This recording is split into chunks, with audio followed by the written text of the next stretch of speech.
Good day, ladies and gentlemen.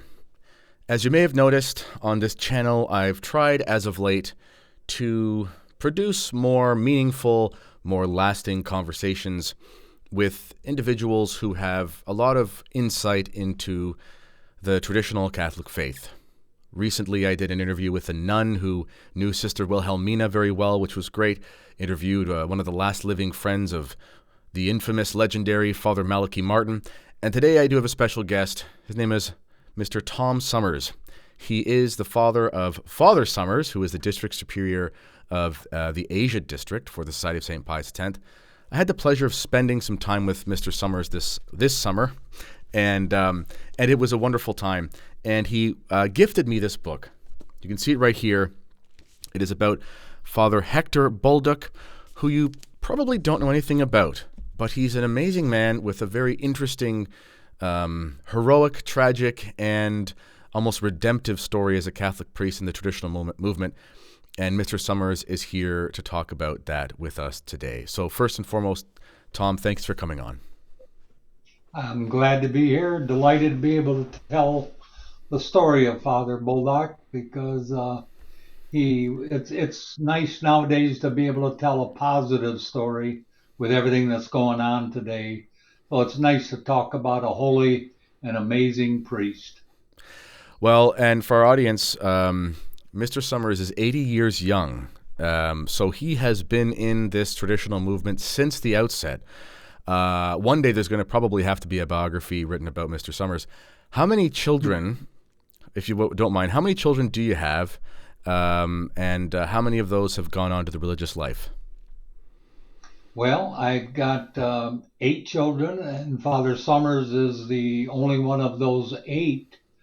I have 50 grandchildren and presently have 5 grandsons in the seminary down in Virginia. My So I'm goodness, so very that's proud of that. that's a lot of grandchildren, and then spiritual great-grandchildren, hopefully after that. Hopefully. So you've been in the traditional movement for basically since the inception. Maybe we can lead into the life of Father Bolduc, because I think there is a parallel there in those sort of tumultuous, turbulent years in the 1970s. Perhaps you can tell us what it was like for you, and this will segue into Father Bolduc's story, trying to find his way as a priest. Sure. I was probably the last generation to go to school and have all nuns teach in grade school, and in high school, all priests, not one lay person. So my foundation was very good. I had Dominican nuns for grade school and priest at Orchard Lake St. Mary's teaching high school. So that was, I graduated in 1962 from high school, right at the beginning of Vatican II. And as a person in Jackson, Michigan, I really have to be honest and tell you I didn't know much about what was going on. I went to our local parish and saw a banner up there that said renew. And I thought, what's that about? And I asked the priest, and he said, well, Vatican II wants to renew the Catholic faith. And that's the way the Vatican II was presented at the beginning. And you can't argue with the fact that we ought to renew this. I mean, it's to me, as an 18-year-older, sure, makes sense. Let's do that. And so that was the first sign I had that there was something new on the horizon.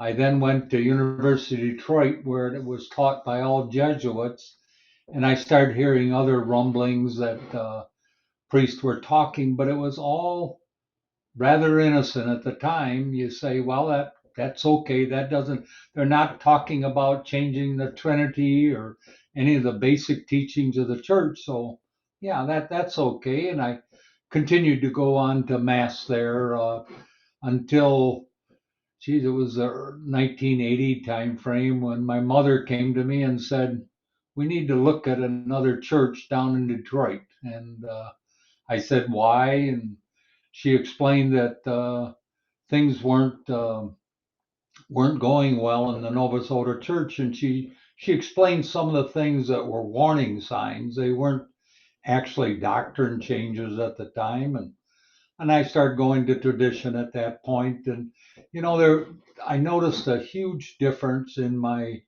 attendance at church. Before I went to the traditional church, I was looking at going to church and reading the missal, but the sacredness and the holiness and the fervency wasn't there. I was attending, but I wasn't what you'd call a holy and sacred person. So when I first went to the traditional mass, I said, this is what I remember. I have a whole different feeling in my body that I'm praying more to Jesus directly. And, the tabernacle was right where it used to be when I was a kid, and everything was the same. And I felt like I'd gotten back home again. So that was my experience. Now, let's transition to Father Bolduc's upbringing as well, because he was in New Hampshire, I believe, but it seems like he had a pretty old school and traditional upbringing in the Catholic faith as well. Could you tell us about the early years of Father Bolduc's life? Sure. Father Bullock was I'm getting there. Father was born and raised on a farm in New Hampshire. And I think if you've ever been raised on a farm, I am a gentleman farmer. And as soon as you walk out the door and you're in God's country, you feel a whole difference because everything is made by God and you're in solitude. There's no noisy cars, no TV, no cell phones. And it's a whole different world. So I understand where Father Bolduc got his missionary spirit and his love of solitude.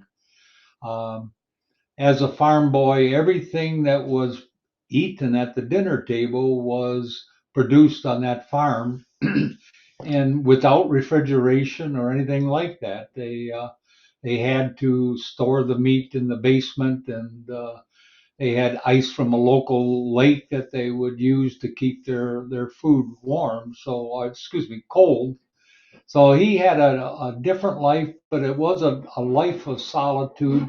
When you're working on a farm, almost every job you do, it's by yourself. Somebody else is doing another job, but you're by yourself and you have time to think about the beautiful nature around you and the fact that God made that and God's watching over you. So it's his farm life was definitely a huge part of his upbringing, informed Father Bulldog, because on the farm nobody is standing there to say, here's how you do this and here's how you do that.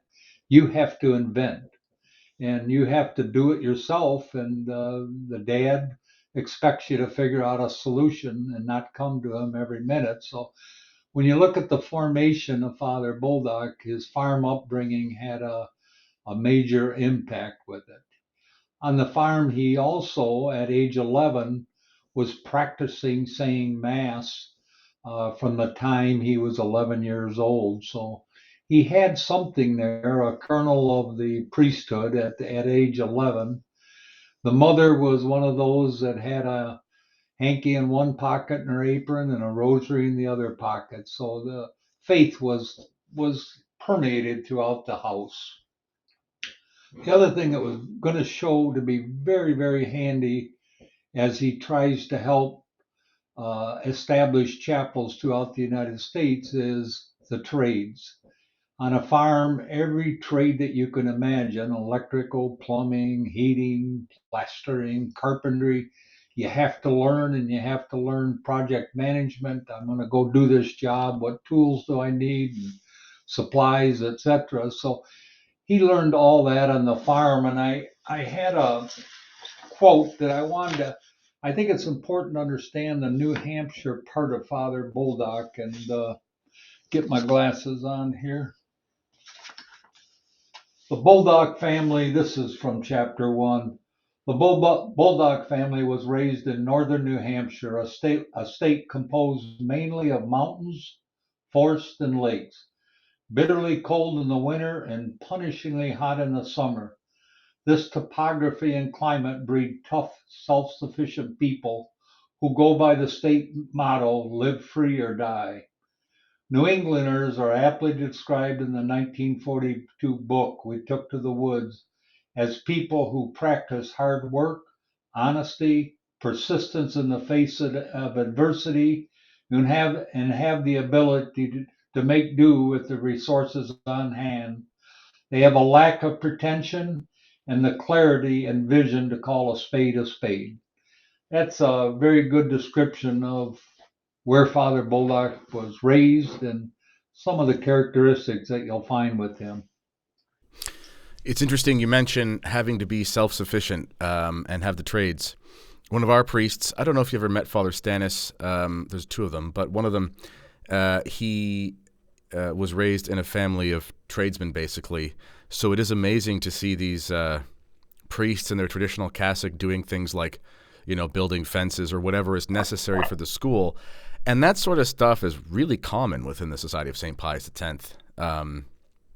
It's a world where, you're not getting any diocesan funding. There's other ways to find money, obviously, but, there's not this guaranteed stream kind of thing. You're not going to call up the contracting corporation that's on retainer from the diocese. It's not, we've got this drywall to fix, or we've got to, make a new room in the schoolhouse or whatever. So I guess we'll get the men together at the parish and we'll figure out how we knock down this wall and do that. And it's been wonderful to be a part of it myself.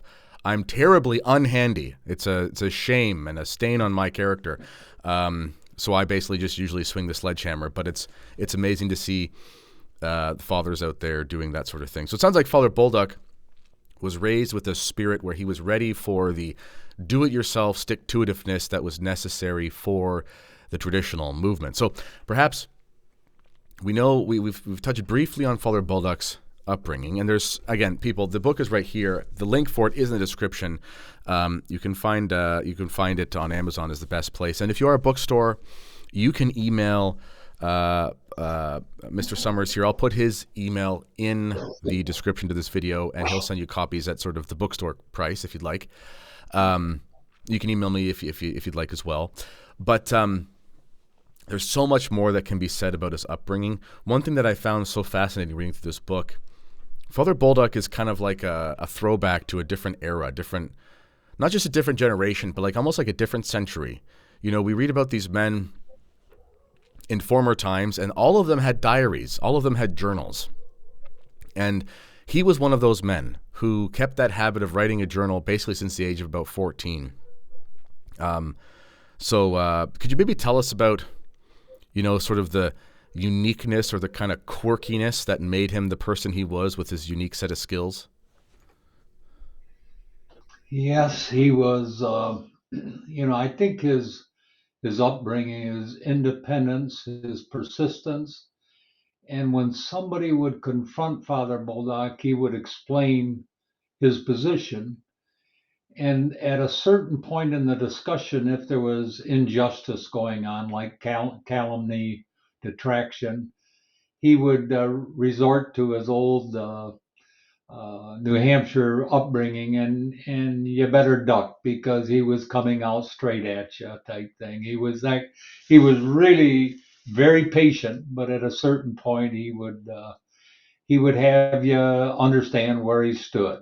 So um, I can't. I have never found a skill that Father Bolduc doesn't have, and that's something that's very rare. Um, in his army life, he was in the army for 3 years over in Germany. And one of the skills he didn't have, and it was very evident, was driving a tank. The sergeant said, Bolduc, you get in there and drive that tank. And he said, I can't drive a tank. And I said, no, get in there. And he made a path through the woods that wasn't there before he drove that tank. And you could hear trees snapping. And the sergeant, when he caught up with him, said, you're right, Bolduc, you can't drive a tank. But no, he was, his intellect, in grade school, he took two classes at the same time. He was in a let's say, fourth, fifth grade class, and the teacher was teaching two different groups of kids. He was taking both classes at the same time.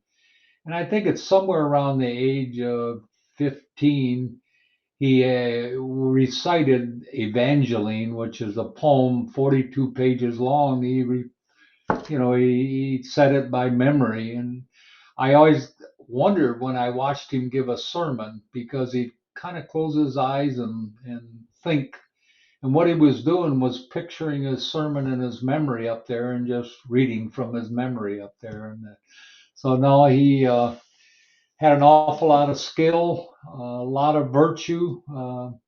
One of the priests that took care of Father Bolduc at his last rites and his last confession, Father Finnegan, you don't really know, you think you know somebody really a holy person, but Father Finnegan shared with me his last confession. He says, I thought I was listening to a little child. It was so simple and so honest. So I think he's one of those people that very intelligent, very resourceful, loved family, loved his country. I mean, and the Bulldog family had three sons in the army at the same time.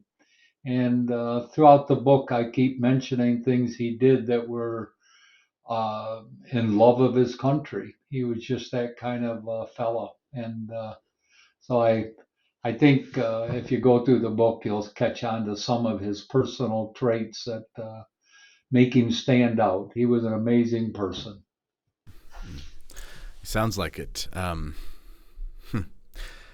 think it was a Fulton Sheen talk I heard one time, and he made the audience laugh, as he was known for, and he talked about a priest who had to go to a convent of very holy nuns to hear their confessions, and he said it was like someone trying to throw popcorn at you or something like that. He said it was just so inoffensive, and the sins were just just little children things, and yeah.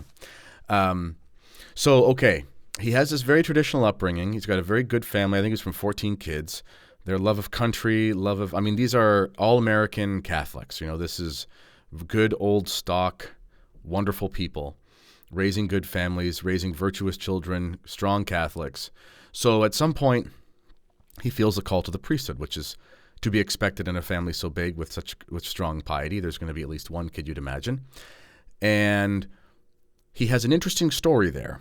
And perhaps you can touch on a couple elements. So first, there's an encounter with Padre Pio, which is fascinating. But then there's also this journey he takes where he spends almost a decade trying to find his way through before he finally finds a home in the Society of St. Pius X. So perhaps you could tell us about that encounter with Padre Pio and then his subsequent journey.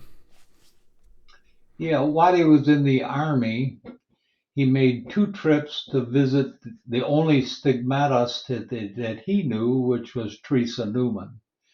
And he was fascinated with the fact that she had these wounds. And when you watch what he did with Teresa Newman, it was so different than myself. I would have went up and said, please pray for me, kissed her hand or whatever, and left. And he went the first time and wasn't able to get to see her. So remember, now he's in the army. He's got to wait till another leave. He comes back and he goes up and visits her. And as a historian type person, he doesn't accept the fact. One of his traits is he doesn't accept the status quo or what people tell him. He wants to prove it himself. A little side story: down the street from him was a sick house, and it was closed down, but they had said that there were dead bodies buried there, and that was the story that went around. Father Bolduc is not the kind of guy to believe what other people say, especially in that case, and he went there, dug up those bodies, took pictures of the bones, wrote a story about it, and then reburied the bones. And so he's anyway, stigmatist. When Teresa Newman gave her hand to Father Bolduc, his first question was, are those wounds real or are they manufactured?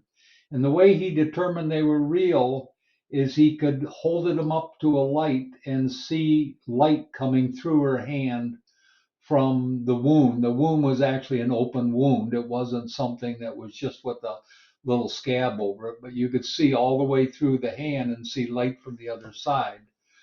So that was his first, and then somebody told him about Padre Pio, and he went there on a 1-day trip and turned out spending 2 weeks there because Padre Pio was so interesting. And again, the investigative skills of Father Bolduc, there was a scent coming from Padre Pio that he couldn't determine what that scent was. And he knew that every time after Mass, there was a spiral staircase. Padre Pio went up, and there was an opening in the railing. So he knelt there knowing that Padre Pio would have to put his hand on his shoulder and he could get a better smell of what that was. And even with that kind of investigation, he couldn't determine it. He said it was a heavenly smell. There's nothing on earth that smelled like that. Anyway, he got done with Padre Pio, and before he left, Padre Pio said, "You are going to be a priest in the Marist order." And both of those are amazing that he said that. One, that you're going to be a priest, but he actually said what order it was that he was going to join. And so, yes, he went and visited Padre Pio, got the prediction, and after that, he went to the Marist up in Stockbridge, and became a seminarian. And at that time, 1964, he was 28 years old. So he was, you can think of the other seminarians being 19, 20, 21, 22.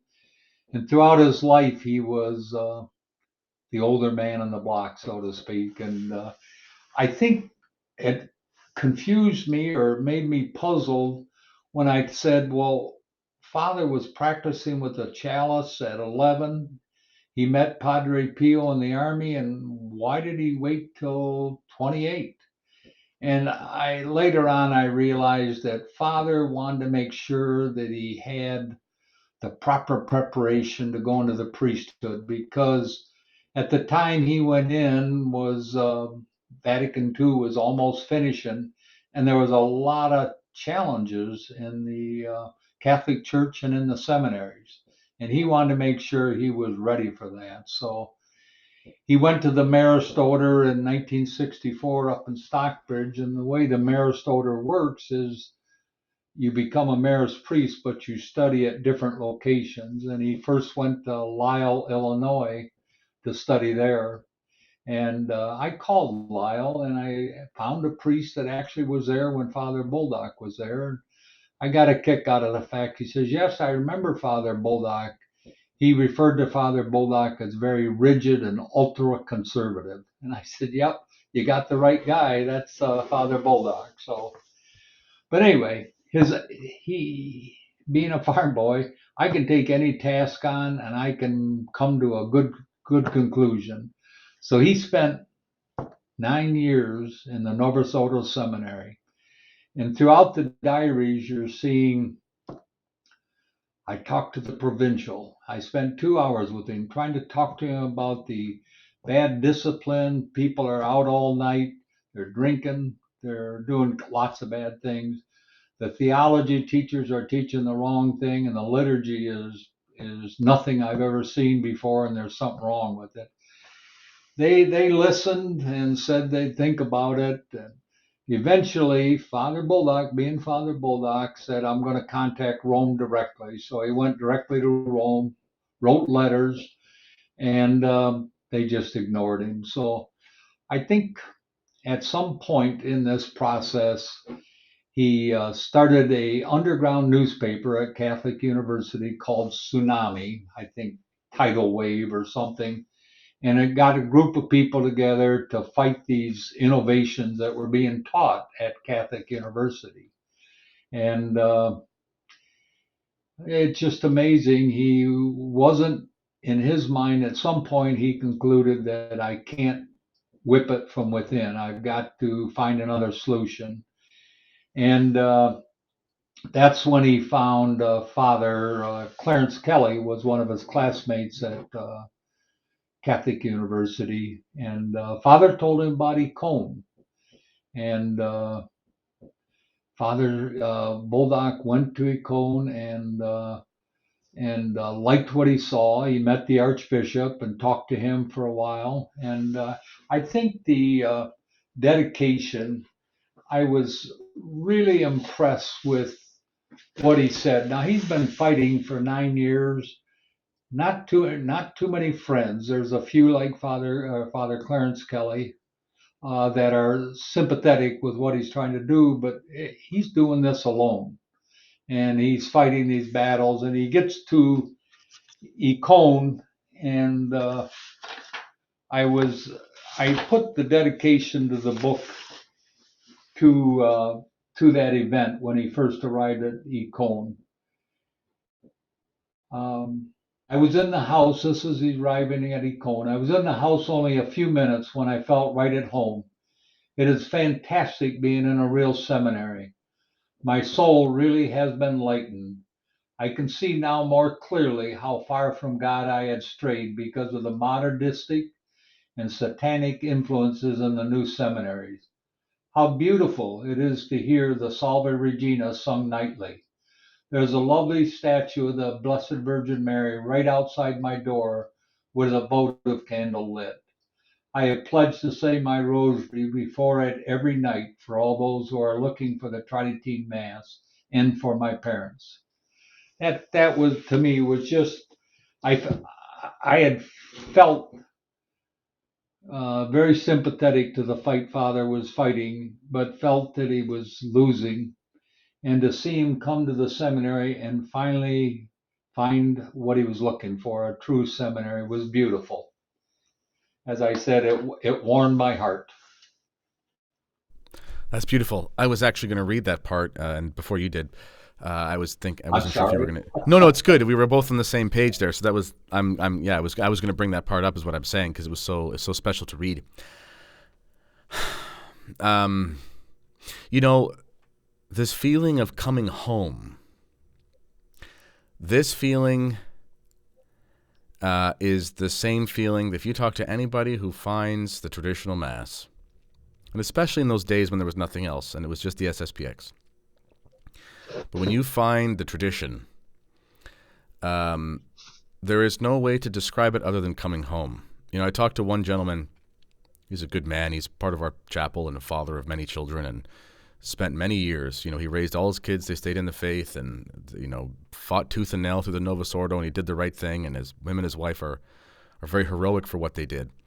And always battling. I mean, the stories they could tell, you've heard them before. I mean, people out there who are listening to this who have fought through the Novus Ordo and finally found a traditional parish, you know exactly what I'm talking about. The nonsense from the bishop and the priests and blah, blah, blah. The schools, whatever. And when COVID happened, obviously there was an impetus to look for other places to go to Mass. So many people started coming to the SSPX. COVID was one of the best things that's ever happened to traditional Catholicism. And, Yes.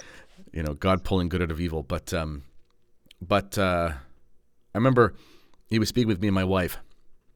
And this is after a few months they've been attending. And mind you, driving an hour and 20 minutes to attend when they used to have to drive 8 minutes. And he said, when I go to Mass, I'm just so happy. I just feel so at home, and I feel like I can relax in my own church for the first time in my life.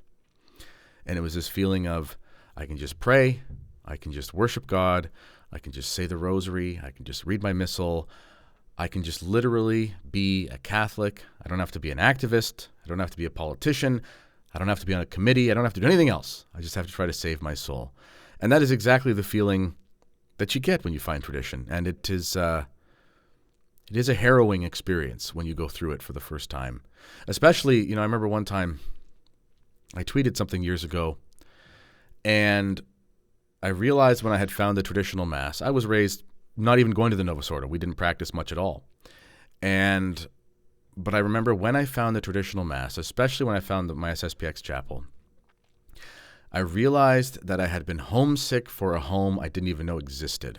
very paradoxical, and that's only found in the tradition. It's a very special thing.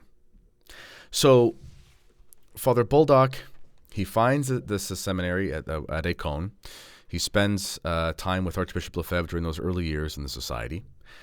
Now, he had spent a lot of time in the Novus Ordo Seminary, and he was ordained very fast. Perhaps you can talk to us about how quickly he was ordained. Was that because, not because the seminary formation he would have been good on its own, but it was because, sort of like Bishop Williamson, he had a very impressive kind of background, and it was very clear that he knew what he was talking about. Was that kind of why he was ordained so quickly? Yeah, I think in the capable hands of the priest and the cone and the archbishop, what they do is say, let me see what courses you've already had, and they're smart enough to listen to what he describes the courses and ask some questions. They determined that he was only missing one course that he had to go to Freiburg, which is a local city to Econ, to pick up. So that's they didn't make him take everything over. And by the way, he had a good foundation as a young man, so it wasn't taking bad stuff and trying to retrain him. He had in his heart he had the basics of the Catholic faith. So this was a difficult moment, though, for the family. I'm looking at some of the notes here that I have for the book, and he was ordained, and his family was pressured by the local diocese not to join him with their brother.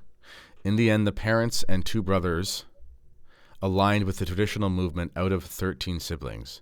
So it's pretty lonely, and I think that's an experience that a lot of people in tradition can relate to, is that you basically kind of experience almost like a separation from people you spend a lot of time with. Yes, it's not where you say you're not part of my family anymore, but your interests are now over here and their interests are over here in the Novus Ordo Church. So the community gathering and the discussions after church, they aren't there anymore.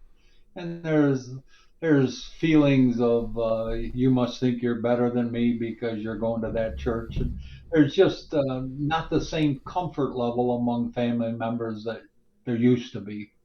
So tradition in Novus Ordo did split some families, and the Bulldogs never agreed on the Catholic faith after Father Bullock found tradition.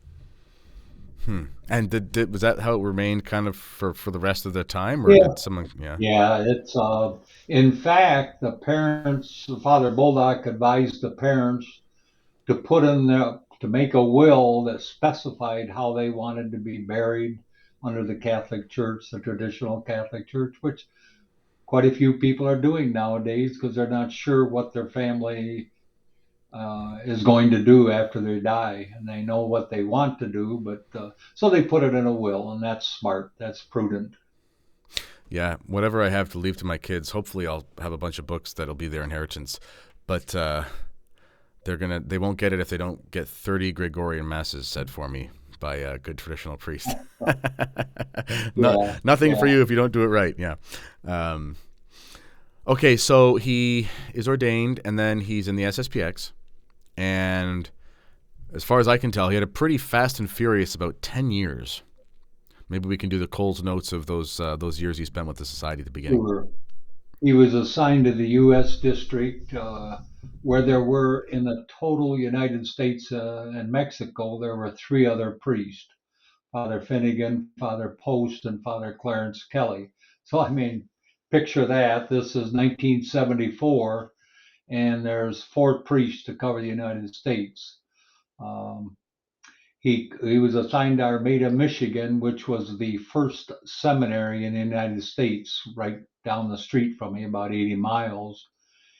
In his missionary spirits, Father had the desire to spread the faith far and wide. The other priest wanted to stay in a certain location and have the people come to them. And Father Bolduc was a missionary. He wanted to go to where the people were and bring the Mass and the sacraments to them. In his 10 years with the SSPX, he founded somewhere around 60 chapels, including St. Mary's, Kansas City, and Dickinson. During all of this, he founded the Angelus magazine. So, in a nutshell, Father was a missionary making 4 flights on a Sunday to different chapels, and during the week he would go also. So he also influenced many vocations, 4 of which have told me personally that Father Bolduc helped them towards the priesthood. When So I he's think of, sorry, go go on. Sorry, on, sorry, go on. I was just want to actually, before I move on here, because this is interesting. So he was ordained in 1974, you say. correct. Now, was that before or after the controversy of the suspensions for Archbishop Lefebvre? I think the suspension was in the summer of '74, I believe. And Father Bolduc considered that a very significant event and talked about it in his sermons when he would come to Michigan. He would update us on what's happening in the society. And I can remember that he talking about the 1974 declaration, wasn't it? That was the And after that, declaration. Yeah. I'm going to yeah, actually, you know yeah. what? I should know this considering I wrote the book on it, but I want to look this up um, because this is really important. Because one of the accusations, 1976. Oh, that was '76. Okay. The declaration was 76. because this is fascinating. Okay, well, one of the arguments against the SSPX is that there's nowhere to ordain the priests into and blah, blah, blah. But it seems to me if he's ordained in 74, then there was anyway. That's a little piece of history I didn't know about. I didn't put the connection together before because one of the arguments is that because there was suspension, there was no incarnation and blah blah blah blah blah. So I got to look into the history of that ordination as it pertains to the legal status, because that's a whole other wrinkle in the argument. But anyway, that's another tangent for another day. So he establishes many of these chapels, and that's a pretty busy time period. Yes, it is. He in Detroit, the parish I go to is St. Anne's, and it was founded in 1973. So it is this year celebrating its 50th anniversary. And Father Bolduc serviced that chapel. It wasn't under the name of St. Anne's at the time, but it is St. Anne's Chapel. Um, I I thought back about Father's sermons, and I listened to many of them firsthand and then secondhand through audio tapes. And he had 5 pillars that he continually preached on. One is very important. The salvation of souls is the one and only goal for all of us. The second is there's no salvation outside the Catholic Church. He talked about that quite a bit. The traditional mass are the sacraments, the traditional mass and sacraments are the foundations. The rest, beautiful buildings, chalices, monstrance, and vestments will come afterwards. That caused some difficulty with some of the other priests as time went on because they wanted very fancy everything, buildings, chalices, vestments. And he said, no, I've got to get out to these chapels and take care of them. And I don't have all the fancy vestments, but really it's the Mass and the sacraments that are important. And God will provide when you ask for his help. And quite often he talked about the Novus Ordo Church and its deficiencies. I think back at the time, today I have podcasts and I have Crisis in the Faith and all that sermons. But back then, the only literature we had was a priest coming and telling us what was happening. So that's one of the major differences we struggled with back in those days was getting information and trying to understand it. And Father Bolduc, when he gave you a sermon, you were motivated to change your life and to improve your devotion to God. And but those 5 things are main topics that you find with sermon and Father Bolduc. So, okay, so there's this period, and again, ladies and gentlemen, I'll say it one more time. The book is available in the description. You can find the link. Hector Bolduc, Defender of the Catholic Tradition.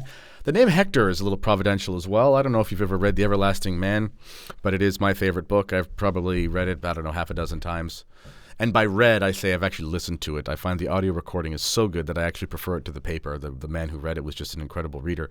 And he talks about the reason the name Hector was picked up by Christians and the name Achilles was largely forgotten is because Hector was something like a prefigurement of Christ, where he was a righteous man who died for love, who died for virtue.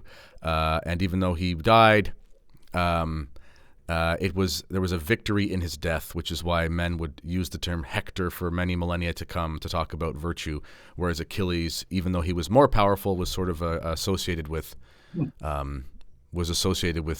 vice, really. So anyway, I thought it's a fascinating name he has there. So this period is a tumultuous. I mean, when you read about these first 10 years in the SSPX, what a whirlwind. I mean, the church is in a major crisis. I can't believe, when I read about, especially the life of Archbishop Lefebvre, I cannot believe he kept his nerve. You know, sometimes when people think he went too far, I say, my goodness gracious, I can't believe he didn't go 10 times as far. You know,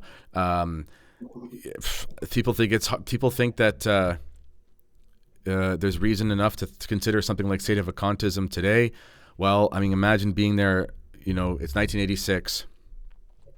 You were born in the 1950s or 60s or 40s, really. You're still a relatively young man. You're 40 years old or whatever it is.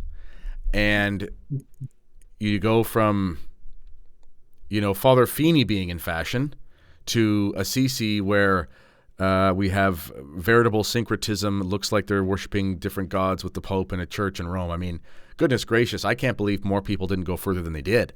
So I think there's something like a supernatural prudence that Archbishop Lefebvre had that no one else really did to his degree. But this time was difficult for priests. And you and I were talking about this on the phone yesterday or on our call. And eventually, Father Bolduc does part ways with the Archbishop. And he wasn't the only priest who left the SSPX. So perhaps you can clarify some of the aspects here, because there was a group of priests they called the Nine who left for reasons of sedevacantism. Was Father Bolduc part of that group? No, he wasn't. Right, so he wasn't part of that group. So that's different. Right, so that's different. But he leaves for a different reason. But maybe we can sort of talk about the context there, and this can bring things full circle with the difficulty for priests in the traditional movement at the time. Yes. Well, are you asking why Father Bolduc left the society? Yeah, because I think if we talk about that, then it shows what they were all kind of going through and trying to wrestle with. Well, Father Bolduc left. He left St. Mary's because Father Bolduc had accomplished a lot, and he had this goal in mind. And there were people, both lay people and priests, that were saying things about him, detraction, calumny, I don't know exactly what, but priests that were around at the time told me that he was being assaulted for different things that were not true. And one of the things that was being talked about was that Father Bolduc was going to bankrupt the society. And he was spending money on St. Mary's, which needed a lot of investment to get done. But the society in general and the society in the United States was nervous about the bank account that kept dwindling. And so he was asked to come back. Asked is probably a nice word. He was told to come back to Econ for a year of rest. In the society, every 10 years, you get a year of rest. They thought that with all the things going on in the United States and some of the hostilities, Father Bolduc ought to take a year of rest. And he let his pride get in the way.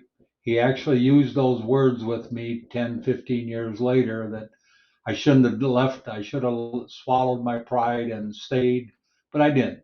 And when I met the Archbishop sometime in the later 80s, early 90s, I asked him what happened with Father Bullock, and he had maybe 4 or 5 words he would not obey. And the obey was come to Econ and take a year of rest. That's my order. That's what I'm telling you to do. And Father Bullock didn't do it. So I think the one thing that when I was writing this book, I was grappling with the fact that Father Bullock made mistakes, and I hold priest very high. And how do I handle that? And Father Dwyer, who took over Father Bullock's parish in De Pere as a society priest, and he had a speech, and it said, "There are those of you that say Father Bullock was perfect, and there are those that say he was imperfect. I'm here to tell you that we priests are imperfect instruments of God." And that set me at peace, because we've got to accept they're human beings, they make mistakes. But the key to me is Father Bullock told me personally he made a mistake, and he was sorry that he made that mistake. So he left it. I sometimes dream about the fact if he would have stayed another 20 years, what he could have done in the society, but that wasn't to be. That's not the way it ended up. So uh, he came back full fledged to the society as a friend of the society in 1998 when he had his uh, people from De Pere confirmed by the society bishops. And from that point on, it was a good relationship. Father Bolduc had a canon lawyer, Father Hess, come to Green Bay and explain to him and to the congregation why the 1988 consecrations were valid according to canon law. So Father Bolduc sum it up, made a mistake, apologized, and got to get back together with the society and a friendly relationship later on. So he basically just, this is, one of the reasons why I'm so fascinated by this story. There's a temptation within the church today to look for binary, black and white statements of this or that to sort of encompass the whole thing. My priest, Father Rion, if he's listening to this, he's our chaplain for the Third Order. You met him actually when you came down here. Yeah. Came up here, I guess. And he's French is his first language, so he has these interesting idiomatic expressions he tries to make into English. And he said sometimes traditionalists can fall into what he calls fixism. And he was using it in relation to, there's a crisis in the church. Oh, it's all the Jews' fault, or it's all the Masons' fault, or it's all the globalists' fault, or it's all Klaus Schwab's fault, or it's all the Lutherans' fault, or it's all someone's fault, right? Or the only way to fix the church is to do only this or only that. He calls it a fixism, meaning we harp on one thing, or we look to one thing as the reason for the downfall or the solution for everything. But this is not realistic. And it also takes away our own personal agency, and it places all the sin and all the difficulty on somebody else, and we kind of come out squeaky clean. And this is a real temptation for traditionalists, because we do see through the mess to a degree. We see, the red pill expression. We've seen through the matrix. We realize that there are problems. We pick up the books that nobody else is reading, and we see. But there is a temptation there for a type of spiritual pride, because if you see yourself as on the right side of history, well, there's a temptation there to think you're all that when you're really not. So all this is to say, within the traditional movement, within the crisis in the church, everyone will make mistakes. Everyone will let their zeal get the better of them here and there. Let's be honest, being a traditional Catholic today, you know this much more than I do. It's almost like having a type of, I call it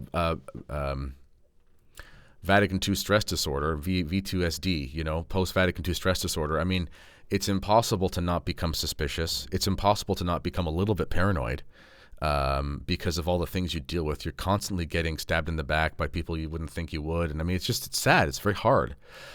So it's totally understandable that at this time, Father Bolduc would be consumed by his zeal for souls, which is a good thing, but it got in the way of following the will of the Archbishop.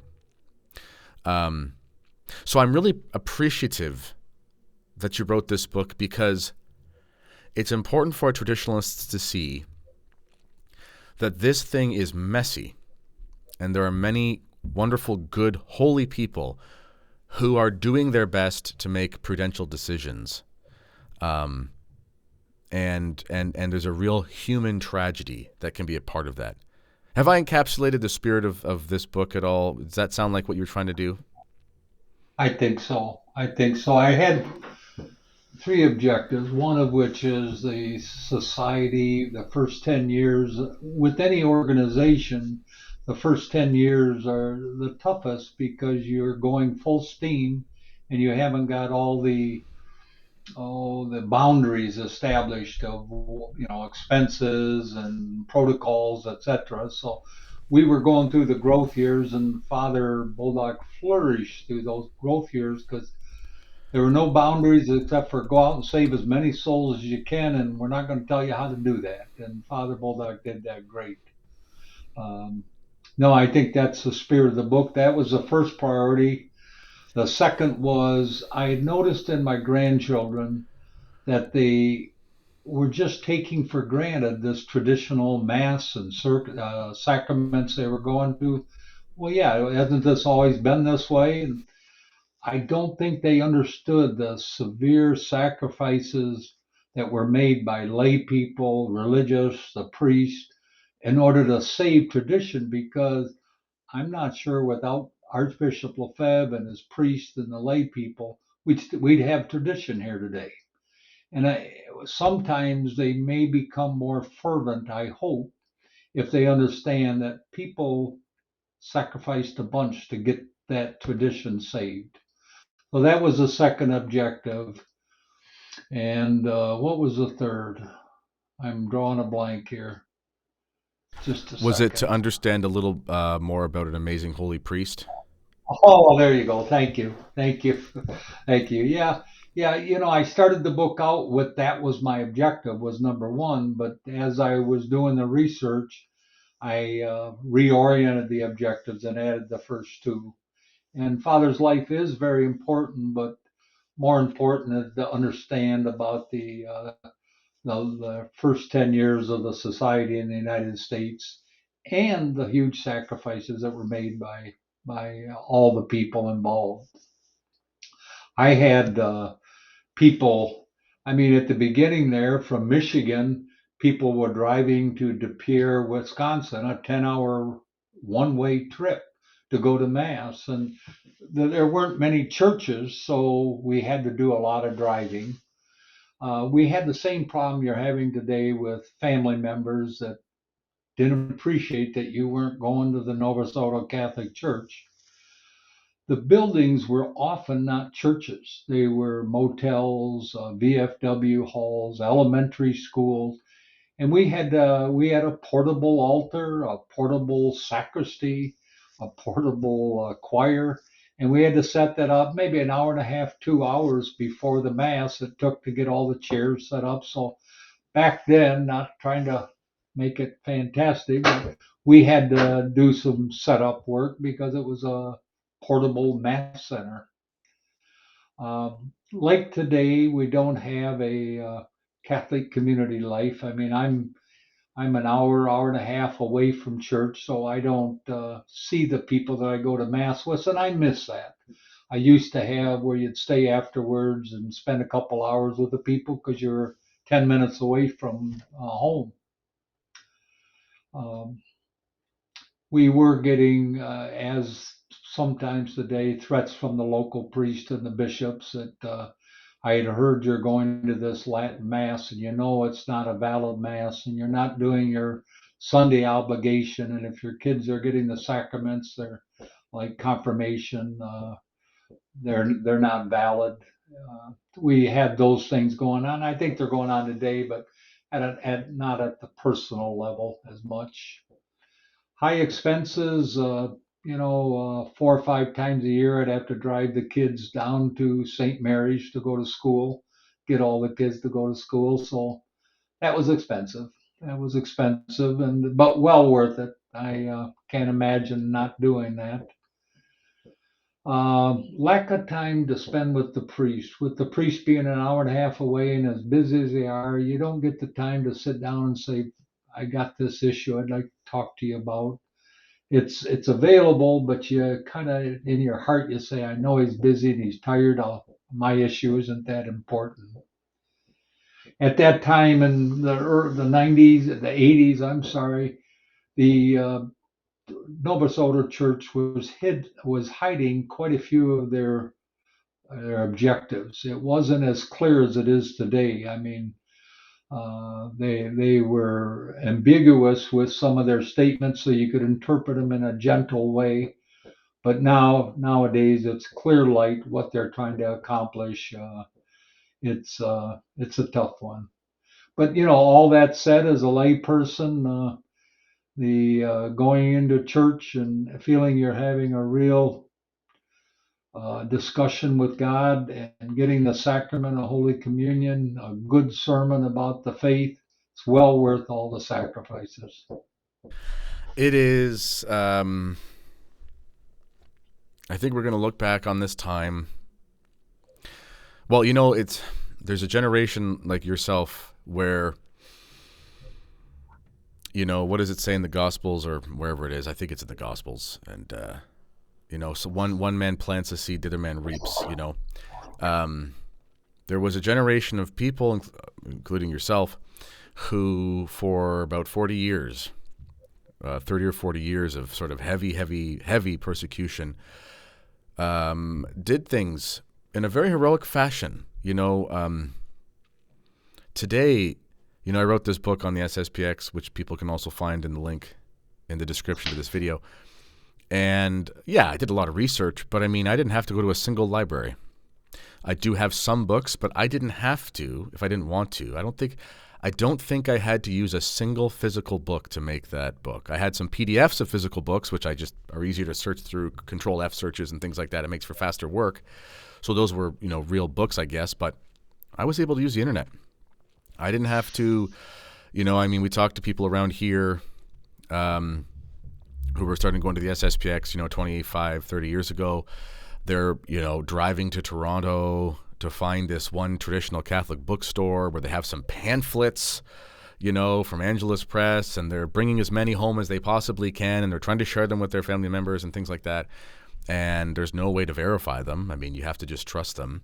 There's no way to, find an interview with so-and-so talking about it and whatever. And so the work that your generation has done to preserve tradition, it's going to be the kind of thing that in the future we'll write about. And it's almost like when I read about the pioneers of settlers of parts of Canada. There's just things. Many people died out in the wilderness. No one ever knew who they were, and they were some of the most important people that ever lived here. So, my long-winded way of saying, not only thank you to Father Bolduc, but thank you to you, Mr. Summers, for having the courage to raise your family through such a difficult period, and to do it well, and to provide the Catholic Church with a priest, and hopefully other priests as grandchildren, and also for providing us with this book, ladies and gentlemen, about Father Bolduc. Again, you can find this in the link to this, the description to this video, because we see here a story about a magnificent man who, during the fog of war, maybe turned left when he should have turned right, but in the end, he found his way home, and that's all we can all hope to do in this crazy period. True. Appreciate that. Yeah. So on my part, I'd like to thank Father Paul Kimball, who did the publishing, and Miss Patricia Peterson, who did the editing. I'm a math major and did the best I could, but they did a fine job of cleaning up some of my grammar and spelling, and I'd like to thank those people. They were very helpful.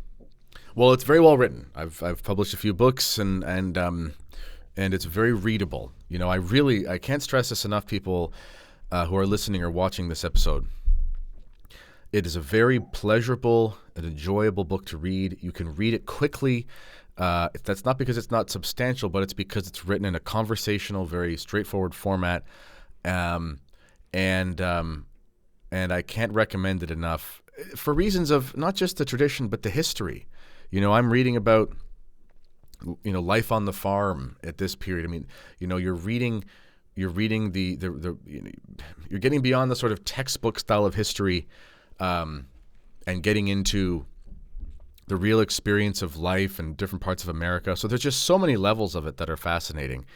And it's also the fact that he had so many diary entries, you know, that's very rare. So you're getting a real intimate window into what it was like to live through that. So again, I can't thank you enough for that. And as we finish off here, the best place to get it is Amazon, correct? Correct.